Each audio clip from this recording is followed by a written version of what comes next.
বিশ্বাস না হলেও সত্যি এই প্রযুক্তিগুলো রাস্তায় চলে, আকাশেও উড়তে পারে, আবার নিজেই পথ চিনতে পারে। ভবিষ্যতের এসব প্রযুক্তি দেখে মাথা ঘুরে যাবে আপনার।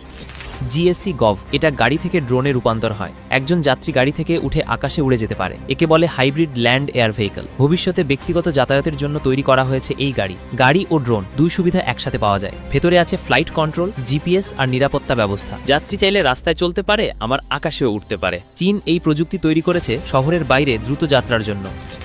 হন্ডা মোটো কম্প্যাক্টো, এই যান দেখতে ছোট স্কুটারের মতো। একজন মানুষ সহজে ভাঁজ করে ব্যাগে রাখতে পারে। চার্জ দিয়ে 19 থেকে 25 কিলোমিটার পর্যন্ত চলতে পারে। এর গতি প্রায় 24 কিলোমিটার প্রতি ঘন্টা। শহরের ছোট রাস্তা বা অফিস যাত্রায় এটা ব্যবহার করা যায়। এটা পরিবেশ বান্ধব কারণ পুরোপুরি বিদ্যুৎ চালিত। এই ছোট্ট ইলেকট্রিক বাইকটা সহজে হাতে বা ব্যাগে করে বহন করা যায়। হন্ডা কোম্পানি এই যানটি তৈরি করেছে ভবিষ্যতের শহরের জন্য। BYD ইয়াংওয়াং U8, এটা এক ধরনের ইলেকট্রিক এসইউভি যা অফ রোডে চলার জন্য তৈরি। গাড়িটি পানির ওপর ভেসে চলতে পারে, যা খুবই বিরল। 360 ডিগ্রি ঘুরতে পারে, ফলে সহজে পার্কিং করা যায়। হাইড্রোলিক সাসপেনশন থাকায় কঠিন রাস্তা সহজ হয়ে যায়। ভেতরে অত্যাধুনিক প্রযুক্তি থাকায় চালককে অনেক সুবিধা দেয়। এটা শুধু গাড়ি নয়, এক ধরনের উদ্ধারযান হিসেবেও কাজ করতে পারে। চীন এই গাড়ি তৈরি করেছে দুর্যোগপূর্ণ এলাকায় ব্যবহারের জন্য। স্কাই ট্রেন ইন চায়না, চীনের স্কাই ট্রেন রাস্তার উপর দিয়ে চলে না, রাস্তার নিচ দিয়ে ঝুলে চলে। প্রতি ঘন্টায় প্রায় 60 কিলোমিটার গতিতে চলে এই ট্রেন। বিদ্যুৎ চালিত হওয়ায় পরিবেশের ক্ষতি করে না। এই ট্রেনের ভিতরটা আধুনিক, আরামদায়ক ও শান্ত। চীন এই প্রযুক্তি ব্যবহার করছে শহরের যানজট কমাতে।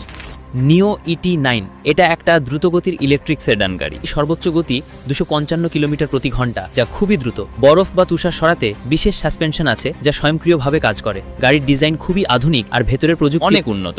এতে আছে স্মার্ট ড্রাইভিং সিস্টেম যা চালককে সহায়তা করে। নিও এই গাড়িটা তৈরি করেছে ভবিষ্যতের আধুনিক বিশ্বের কথা চিন্তা করে।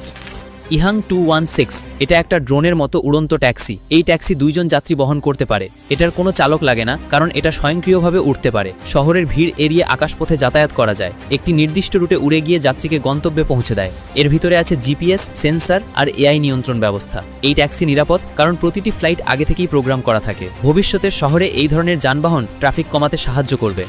ইয়ামাহা মোটরাইড, এই বাইক নিজে ব্যালেন্স রাখতে পারে, চালককে চিনে নিতে পারে মুখ দেখে, চালকের পেছনে নিজে চলতে পারে। এতে AI প্রযুক্তি ব্যবহার করা হয়েছে। বাইকটি চালকের শরীরের নড়াচড়া বুঝে নিয়ন্ত্রণ করে। এটা কোনো সাধারণ বাইক নয়, এক ধরনের যান্ত্রিক বন্ধু, যেখানে হাত না লাগিয়েও বাইক তার দিকে এগিয়ে আসে। ইয়ামাহা এই প্রযুক্তি তৈরি করেছে ভবিষ্যতের ব্যক্তিগত যানবাহনের জন্য।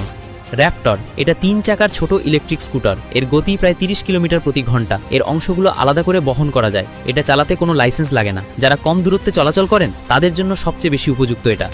রাইড ক্যাঙ্গারু, এই যান দেখতে ক্যাঙ্গারুর মতো। এটা এক ধরনের রোবট যা মালপত্র বহন করে। ইনডোর বা আউটডোর 2 জায়গায় চলতে পারে। গ্রোসারি বা ছোট জিনিস পরিবহনে ব্যবহার করা হয়। এটা চালক লাগে না, নিজে চলতে পারে। এতে আছে সেন্সর, ক্যামেরা আর AI নিয়ন্ত্রণ ব্যবস্থা। রাস্তায় মানুষ চিনে, বাধা এড়িয়ে